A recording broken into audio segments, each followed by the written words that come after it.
Alrighty, All we're right. live. What's going on, dude? Awesome. Not much. I mean, I just mentioned to you, got to see Cristiano Ronaldo score 2 goals at the World Cup this week. So that was amazing. Any marketing or when I'm going to events like that, I'm always looking for. I'm on the lookout for things. Did you notice anything interesting, or anything that caught your attention from a marketing perspective? Cristiano is an absolute god to everyone who was there. Like he, uh, I don't know exactly what it is about him, but people love Messi. People love Ronaldo. Messi kind of was born with that innate talent, where he's Mm-hmm. just incredible dribbling. Ronaldo's had to reinvent himself a bunch. He started as a winger, kind of moved towards a forward position and a goal scorer, and he's been on a lot of different teams. And he's also like the most disciplined athlete ever, possibly. Like there maybe somebody beats him, but he's definitely up there.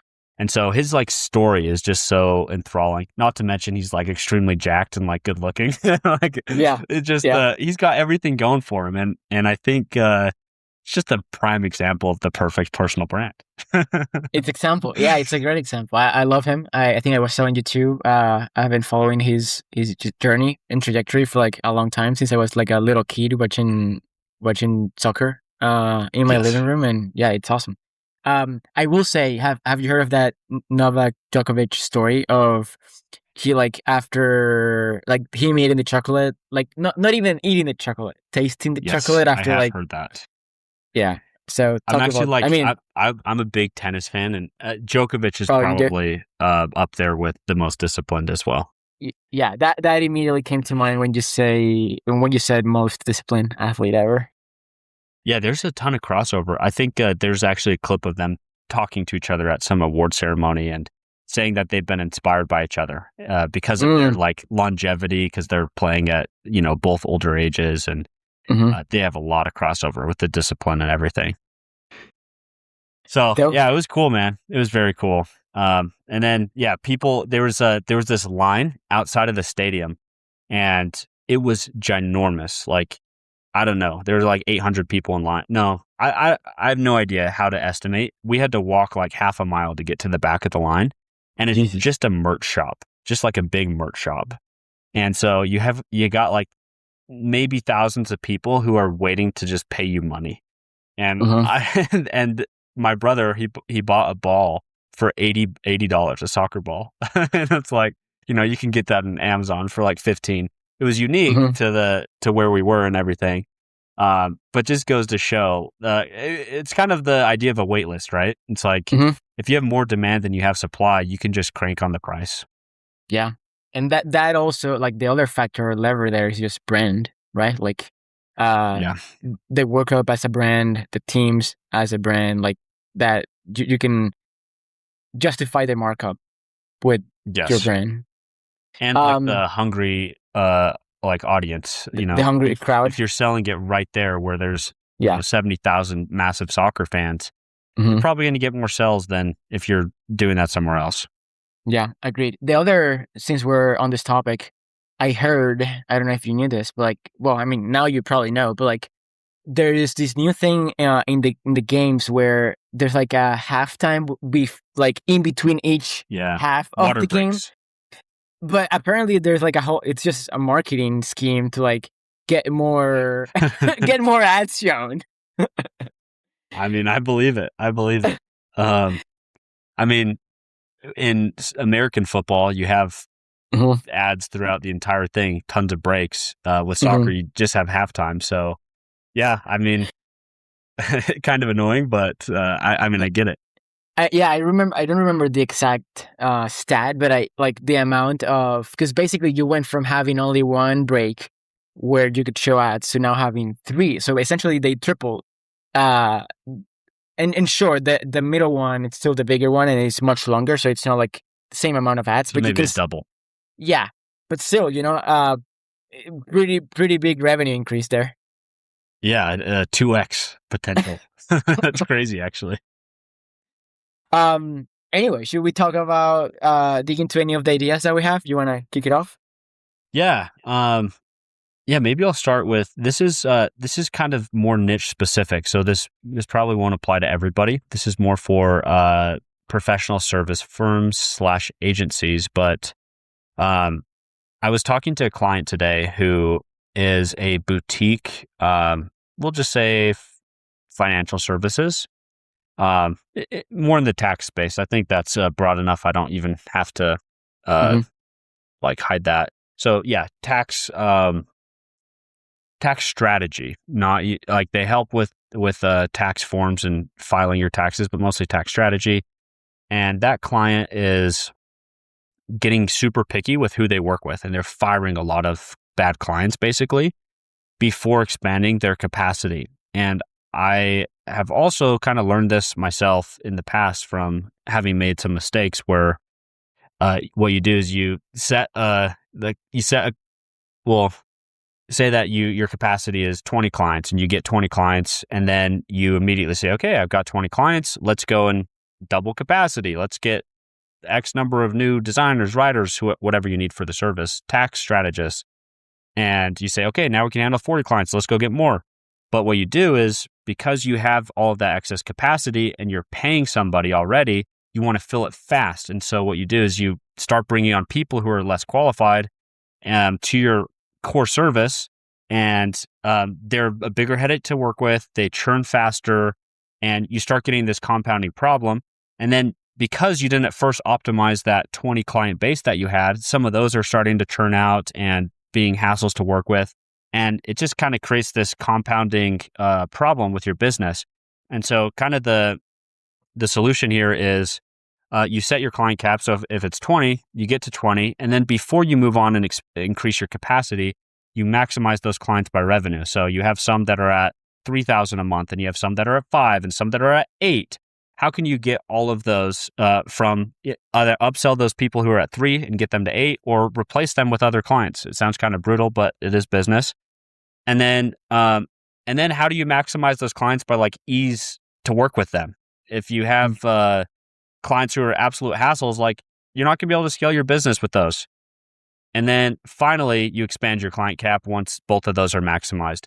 And so I just really like that idea. I mean, I heard it from my client today, and I think it is very applicable to you, to me, and to anyone running some type of professional service firm. Dude, that's gold. I love it. I feel like I've heard that from Cole, which who we both know. But that makes a lot of sense, and that's kind of top He's of mind given for me me. advice very similar to that as well. Yeah, because I'm hiring and like wanting to grow the agency, but that makes a lot of sense. And I feel like it's one of those things where it's kind of similar to this idea of like the hidden metrics, where like, for example, with content, uh, you know that sometimes likes aren't the most useful metric. There might be like maybe bookmarks is a better metric, or the number of DMs that you get from any given piece of content. But like some of those things aren't um, like easily tracked with, at least with Yeah. the default system that the platform gives you. And so New as a followers that are result, within your target audience. yeah. Yeah, all of those sorts of And so, things. and so as a result, you kind of optimize for the flashy, easy to see metric, which in this case is likes, but in the case of the business is just top line revenue, when there are other levers or like other factors that are equally important. Yes, agreed. So yeah, something that I'm thinking about a little bit. I just kind of expanded capacity, and so I'm still looking to fill it, but I'm going to be following kind of that 4-step process I, going forward.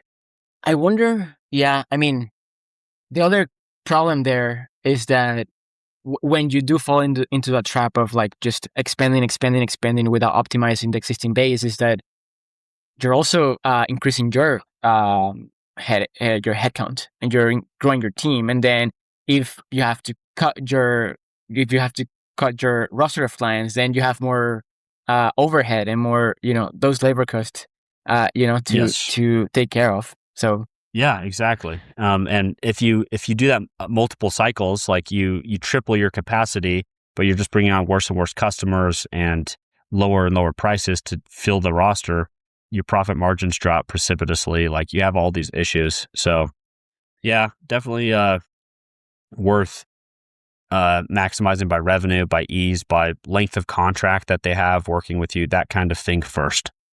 Mm. The The other other, thing too is, yeah, go ahead. No, go ahead. yeah, I was going to say, if you do increase capacity, then being able to take your time and not sell bad leads, or at least not sell them on your core service, and take your time, get the right qualified people, even if it takes a couple months longer. It's like that's long term you're not gonna have to go take 3 steps back. You'll just be able to keep moving 1 step forward. Yeah, it's hard though, because in the short term, you want that revenue and you want to make up for the fact that you just hired a bunch of people. Yes. What I was going to say is that I wonder if there is something that you can do, like, say you're using that strategy. I wonder if you can almost like use that in your advertising or your marketing to show scarcity or like show exclusivity and like make your offer and your services feel like, I don't know, more compelling, but I'm not sure exactly how. Just a thought that, or a question that came to mind. Yeah, I mean, isn't like if you advertise that you hit capacity and you can start building instead of immediately expanding it, just start building a wait list and you can start slowly replacing some clients. I mean, that's essentially doing what you're saying, right? Yeah, I think so. Dope. Okay, let me see. I have a couple interesting ones. So, okay, let me. I think this one isn't obviously marketing related, but I do think it has an angle. It's kind of related with growing the agency or growing a business. I think it applies to a lot of businesses. But so I shared that I'm hiring. So I've done a bunch of interviews this week. And so far, my favorite candidate did something pretty unique. So after a group interview where I interviewed him and a couple other people, I had a one-on-one interview with him, asked him a bunch of questions. But then at the end, when I was done, I asked him if he had any questions for me, and he did. But on top of sharing the questions that he had, he also asked me if it would be okay for him to do a quick demo. And so this guy pulled up his screen, and then he essentially started showing me the system that he would build if I hire him. And so he was like, "Oh yeah, last night, so like less than 24 hours ago, when I heard from you and realized that you wanted to move forward into the next step of the process, I thought it would be cool to just go ahead and build the system and just showed you what it would look like. And even if you don't hire me, you can, if you like it, you can keep it. You're more than welcome to use it." And massive green flag. Yeah, and as he was walking me through the whole system, I was like, obviously super impressed. Like I could. He was also explaining his rationale, his different, like his logic behind certain decisions. And then at the end, he goes, "Oh, and by the way, did you know about OpenClaw?" And I'm like, I sure do. I'm not using it yet, but I've heard of it. And he was like, "Oh, sure. Well, I've also, I've been testing it, and I love using OpenClaw, and like, this whole system that I just showed you and that I built, just to give you a demo, we could also connect it to OpenClaw." And he went to his Telegram. He messaged OpenClaw live with me on the call, and then we waited like 90 seconds, and then OpenClaw had generated like a report. Dude, it was amazing, and it was just an incredible reminder of like showing, not telling. And I know like everyone says that, but I feel like A is one of those things that everyone knows or everyone has heard, but it's very rarely like executed well. Yeah. And it just compelled me to like get more creative with my sales process, because I feel like that same thing that he did can be applied to sales calls. It can be applied to your emails and your email launches. And yeah, that it was super impressive and inspiring, and just wanted to share it with you, but also with the audience. I love that. Yeah, good example of if you're just proactive about things too, and you go, you think like, how can I show them that I'm serious about this and that I can add value? You can just win work over. It's doing the little bit of extra effort. And yeah, the show not tell. I had a sales call right before this one, and the client was a little bit confused about like the process and what it would look like, and so I just pulled up an account that I'm actively doing content for. And I just like showed him like the last 7 posts. I'm like, yeah, this is this kind of post. Look at the media. This is how we're getting it. And I just explained everything. It was like a big aha moment for him. And hopefully we work together. I'll find out in a couple of days. But yeah, pretty powerful. Yeah. I mean, on that note, I know of an agency um whose like their funnel is very simple. They have like content and ads, both things pointing to a sales goal. But the way they frame the call is, let's take a call and we'll write your first 3 LinkedIn posts for you. On like we'll use the call to like gather what we need, and then basically we'll write the post for you, and we can come back, have a second call, and then you can take the post if you want to use them, even if we don't end up working together. And I think they're doing pretty well. Yeah. That's really interesting. I would experiment with something like that, but you only got to give that to the qualified leads. that could be a disaster waiting to happen. 100%. Yeah, you need to be definitely selective with the people you accept to do that for. Yeah, I'll jump to another one. So speaking of qualified and unqualified leads, so this is pretty interesting. I was talking to an agency owner who gets the majority of their clients through ads, some through partnerships, but mostly through ads. And they take call. So they have basically a type form, and they'll look and see how big the business is. And all of the unqualified leads, instead of not taking calls with them, they take the calls anyway, but they know that the person's unqualified. And then what they do is they sell them a digital product or a one-time service or something that's not their core service that they wouldn't be a good fit for. But they say, hey, we'll build a website for you, or we'll do XYZ. And I was asking him about kind of the numbers behind this. So they do about $300,000 in new business every month that they're selling in terms of like contract value. And about 15% of that is directly from those unqualified leads. And so they're doing between like $42,000-$45,000 per month selling these like one-time services, digital products to these unqualified folks. And the interesting thing is that total, they're spending $50,000 per month on ads. And so they're basically covering their ad spend with the unqualified people, and then they're acquiring their customers for free. It's basically like a no CAC method. Negative really, CAC, because there's still obviously a CAC there, but for the new customers, you can look at it that way, where you're getting amazing customers that stay long term, that are the right revenue levels for free, because these unqualified leads that you're doing some work for just are covering the rest. And so I just thought that's an amazing, like I right now I'm just started running ads. I don't have a separate like Calendly set up for those unqualifieds. I don't know what I would sell them, but I'm thinking through that actively because I mean, what an amazing, what it's like the low ticket offer like thing that everybody wants to do, like break even on the first thing and then sell them other stuff. Yeah, that's super interesting. I think what's interesting too, kind of related to what you just mentioned at the end, is that it's also nice because they're not adding more complexity to their funnel, where like a lot of people, when they want to liquidate the ad spend up front, what they do is they just advertise a low ticket thing with the hope of turning those low ticket customers into book calls. But that's usually easier said than done. Like that, there's a lot of like setter complexity and operational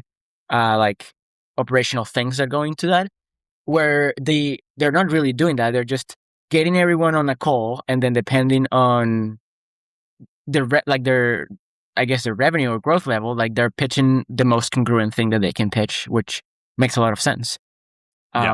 It also reminds me of, we've talked about this one in one of the early episodes, but this idea of like after doing a big email launch, doing another mini launch right after, just for your clickers and people who showed interest, where you downsell them on something that was cheaper than the main thing. And interestingly too, the ratio that we've seen in those like mini downsell sequences is usually like 15 to 20% too.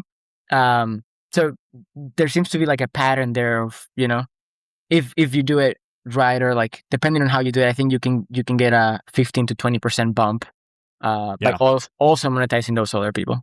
Yeah. Which can, if it's organic, go straight to the bottom line. If it's paid, it can cover the ad spend. Yeah, or just, the way I think about it is like, if you have a team, that can be a salary, for the month. Yeah. Yeah. Yeah, you could assign whatever expense you want and say, that's covering this. But, or you just go in and have a nice dinner and justify that way. Exactly.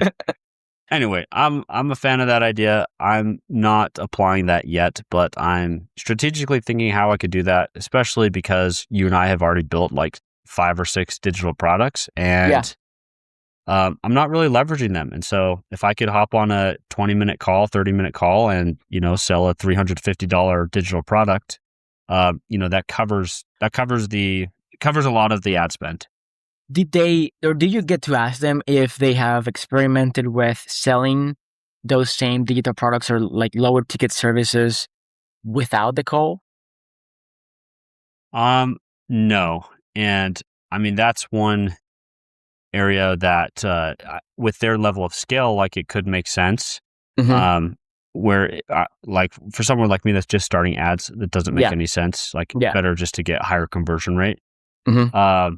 And I think a lot of the stuff they're selling is still in the like 4-digit, like $1,000 to $5,000 range. Yeah, not as many digital products, but it is an interesting idea. Yeah, interesting. Yeah, because we've done that. We've done that with like a true low ticket product where we're pointing people to a call funnel, and then if they're disqualified, we send them to a downsell page with a different offer that's much cheaper. And then we have a handful of emails kind of following up. But if they're selling like something in the 4-digit like range, probably still makes sense to have the call. Yeah. And like, I wonder if I said, hey, sorry, you don't qualify to work with us, but here's this other thing, and it sends them to another landing page. If you get 3% conversion, it's like you need a lot of disqualified leads to get there to make a $350 sell versus, maybe you could sell 1 in 3 if you're doing a call or something along those lines. Yeah, fair. Well, I'm curious about if you end up doing that one. I would be very curious to see how it goes. Yeah. I'll keep you posted. Dope. So I have another one here that's kind of related to. So we were talking about the sales process of this LinkedIn agency who they basically frame the sales call as we'll write your first 3 posts for free for you. Now I have another similar thing that I saw today, but I've also seen before. It's not the first time that I see it, and I think it's very. It can be interesting and I feel like very lucrative if you do it right. Basically, the idea is you make a LinkedIn post. So the person that I saw today, they had built some sort of like, I think it was like an SEO tool that they vibe coded. And the whole post was kind of explaining the tool and how it works and the methodology behind it. But then the call to action was, instead of just sharing the tool, they were like, drop your website URL in the comments, and then I'll follow up, and using the tool that I just built, I'll send you an audit, kind of breaking down your site, how it's performing against my framework, and a bunch of tactics and things that you could do to improve it. And I just thought it was like a great... That's dope. Yeah, the great Trojan horse. And she had like 70 comments of people like dropping their URLs with, in the comments. And yeah, I don't think I've done that yet. But I felt like it was a pretty interesting, pretty underrated strategy. I saw the guys at ListKit do that like 2 years ago. And they would say, drop your industry below in the comments, and I'll send you a list of 100 accounts. And they would scrape like 100 CSV emails or something like that. They're just using their own tool, and it costs almost nothing for them to use. and they would get hundreds of comments. And those are people who are interested in getting a lead list that they can do outreach to. And so it's like their perfect audience. So it kind of qualifies them just by responding. I have a client, we did something similar, although not with a tool, but we basically said, share what business you're in, like what industry you're in, and I'll share with you the top 5 KPIs that you should track. And this was someone in the financial space. And so they had the expertise, and we got also hundreds of people to comment, and they're all business owners. And, there's something really interesting there. I don't know exactly any thoughts on how you would apply it or how I could apply it? I mean, in your case, I feel like, so there's this stigma, I think, for some people at least, that they don't want to be known or associated with a ghostwriter. I feel like that's particularly true with social content, more so than with email. Agreed. So I would wonder how you would do it. The idea that came to mind for me was like, drop for example, your newsletter landing page, and I'll audit the landing page and I'll tell you how to improve it, or something along those lines. I think you could do hooks, like drop one of your posts in, and I'll rewrite your hook for you. That could be one. You could do lead magnet ideation. I mean, you or I could both do that. It kind of works for both of us. Yep. Content ideas, like a content calendar. Like I built this new Claude skill that builds a content calendar based on my 10 my 10 favorite posts that generate leads. If you want it, just drop your industry below, and then I can fill it out. Or maybe you have them even fill out a small form. It's like 3 questions, and they can get that as a result for free. I think those are all great. Yeah, I think I have another good one for you. Is people could literally just leave a comment, and then you audit their LinkedIn profile for them, because you don't need anything besides just knowing that they want it. You just click on their profile and you can audit them. Yeah, I don't know if I've been in this game too long. There's nothing worse. I would rather floss my teeth than audit LinkedIn profiles at this point. Yeah, you've probably been playing the game for a long time, but I can also see. But let's unpack that for a second. I think there's absolutely value there. I was just adding that as a side. Why would you not enjoy that as much? Out of curiosity. Oh, it's just very repetitive. Yeah. Content is a lot broader scope. It like changes with industry. With a profile is like checkbox, checkbox, checkbox. I feel the same way about landing pages. It's like I have my mental checklist, and people always make the same 5 mistakes. And it's like, fix your headline, make sure your form is not buried under the fold or below the fold. Yeah, it's the same thing. Yes. Yes, I get that. Amazing, man. That's all I had. This is kind of short and sweet on my side. You have any other tactics? Let's see. I think I can bring the juice here for. Okay, I got 2 more. One is, it's not a huge tactic, but it's a scrappy thing that I proudly did, and I think it was just like a little reminder that there's always opportunities to promote your things. And then the other one is an idea that I have that I would love your thoughts on. I would like you to roast me there. But okay, so the scrappy idea. So as I said, I've been hiring, and so I was kind of building and putting together my hiring funnel. I built this application survey to like screen people and receive capture demand. And at the end of the survey, I had the opportunity to have a thank you page. And I was like, I mean, this is some real estate. A couple, maybe 100 people will see this, and so there's an opportunity here for a CTA or something. And so get them on the email list, baby. Yeah. So what I ended up doing was I just had a CTA at the end of the application form, and also so after someone applied, they also got a confirmation email from me. And in both of those places, I had a little CTA saying, by the way, if you're not already reading my newsletter, check it out here. Make sure to subscribe, just so you can get a sense of kind of our philosophy around email marketing. And people appreciated it. Like I got a handful of people from because the thing too that also, this was also a good reminder of that. Since I posted the application or the job page on LinkedIn too, not just my network or my email list, I also received good applications from people outside of my ecosystem. And some people weren't as familiar as I assumed with my story, what I do, what I've done. And so it also kind of became a great mechanism to kind of nurture them before the interview, you know? I And love so, that. yeah, it was a great reminder. There is always like little places in like real estate where you can add those CTAs. So you told them to sign up to your newsletter, or they can, and then if they sign up, then they get your welcome sequence, and Basically. that's the part specifically that was like good nurture. Yeah. Not that I did that in that, like, honestly, I didn't think about the welcome sequence and like how they would, then hear my story because of or as a result. But yeah, that end up being the case. Yeah.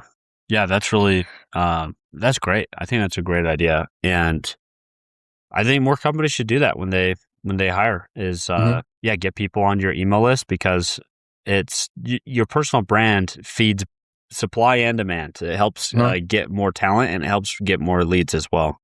Agreed. Dope. The other idea that I wanted to run by you. What if you would have pitched them on a digital product on the Vegas page? Get paid to acquire talent. The rejection email. I haven't. The rejection email. You're not quite good enough. Take this course and maybe next time. That's hilarious. Yeah, that would be pretty bad. I mean, I feel like there could be I mean, I was totally joking, but I am curious if you said, this is everything that I know about email marketing. Probably not the spot to do it. Probably you should offer not. that for free for your team. Yeah. Okay. The next idea. Yeah, that other thing. That was funny. So we've talked about private newsletters, right? Like this idea of instead of having a newsletter that you publicly advertise and let everyone in, having a more exclusive newsletter where you are like, basically you only get, it's invite only, right? You handpick the people. Yeah. Yeah. So the thing that I've been kind of percolating on is how can you somehow do a hybrid, right? And so my working idea is, and by a hybrid, by a hybrid, I mean, you have your regular newsletter that you're promoting and advertising everywhere, but there is maybe one or two emails that only certain people can read and receive, and you have to apply to get those emails. And so, the reason being, I think there's a couple benefits to doing that, but I think one of them is it's like a very subtle value first way of kind of qualifying potential prospects for your thing, especially if you sell something that's high ticket. And so my working idea that I wanted to run by you is, I think I finally have a good enough concept for this. So I send daily emails. Right now it's Monday through Friday plus a roundup on Sunday. So I don't send usually nothing on, I don't send anything on Saturdays. So the idea that I came up with was, what if on Saturdays I send that email that's only for a specific group of people. To join that list or that segment of the list, you have to apply. So, and that would be advertising the rest of my emails. Like, say you get an email from me on Monday, I could say something like, P.S. On this Saturday, and tease it. Like, this Saturday, I'm going to share an advanced tactic around X, Y, and Z. But it's only for, I can come up with a name for it, subscribers of this VIP list. You can apply here if you want to potentially get in. And then on Saturday, I send this special email to only this group of people, the smaller group of people, just sharing kind of the more advanced tactics that I don't normally share with everyone, just because they're not really relevant for most people. You know what I mean? So I don't know. Does that make sense? One, and then two, any thoughts, feedback, criticism? What would the qualifications be? I think I would probably make it revenue, although I would also want to have them like $1 million a year minimum, I think. And email list as well, like email list size or something. I think that could be, but like honestly, I ultimately I think revenue is the more important one. I think I would also want to check their LinkedIn or something too, because people can make up numbers, so I would probably ask like revenue, something else, maybe their email list size, and then like their LinkedIn profile URL. Mm-hmm. Cool. I like it. I think like just everything that's exclusive is what people want to be on. So even the fact that you send 6 emails a week, it makes me still like, I'm like, I want to be on that list. Especially if you're advertising it in your other emails, then it's just what it's basically doing is it's giving you an easy way to segment and find the highest quality people on your list without having to manually go through your list. Yeah. And they're opting in, and you get to do something in a value first way. You're saying you're not just telling me that you're a high value person on my list. I also get to provide extra value and give you the very best sauce. And so it kind of creates this, what's the term where you have a relationship with an influencer, but they don't know who you are, like parenthetic. Parasocial. Parasocial, yeah. Yeah, it kind of gets this parasocial relationship a little bit where they feel like they know you better, and they're getting invited into the secret VIP room, even though it might be 500 people in there. I really like it. I think it's a great idea. Yeah, I mean, the only downside, which is not really a downside, is just I have to write another email every week. But honestly, relatively, it's got to be a banger. Yeah, it's really got to be advanced, and like I have to really deliver on that promise. But I feel like and that's really the goal, to like be able to, because I've realized, and maybe this is another tactic that we can dig into real quick, but I saw this post from Nathan May the other day saying you should be enriching your email list, and I just thought that was a very interesting idea. And I actually took a small segment of my list, fed it to Claude, and started to like essentially look for people who don't have like a Gmail or a Yahoo or like one of those free accounts, like they have like a custom domain. And I started to like I had Claude do research on their businesses, and like I was like, oh damn, like I have so and so on my list. That's awesome. I hadn't even realized that was the case. And so that's kind of what inspired this thought too, of like, okay, how can I, without pitching something, because usually it's like, book a call and then that's when I gather people's information. How can I have something that's value first and use that as a way to then kind of, as you said, segment those highest intent people?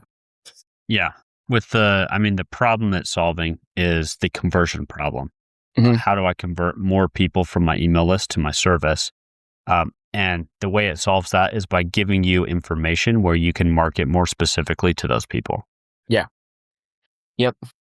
Well, I like it, man. I think it's a great idea. I might do it. Just add it to the list for now, because I have a lot going on. But yeah, I do think there's something there. Yeah, I like it. I think, I don't have anything negative to say about that. Other than that is a crap ton of emails. That's a lot of work, man. Well, at least it's less emails at the company that you found, that they're sending like 9 emails per day. Yeah. You gotta 10x still to get there. Dope. Well, awesome, that's all I have for today. Those are some great tactics. Cool. Appreciate you sharing those last ones as well. Damn. Dope. Well, until next week. All right. Sounds good.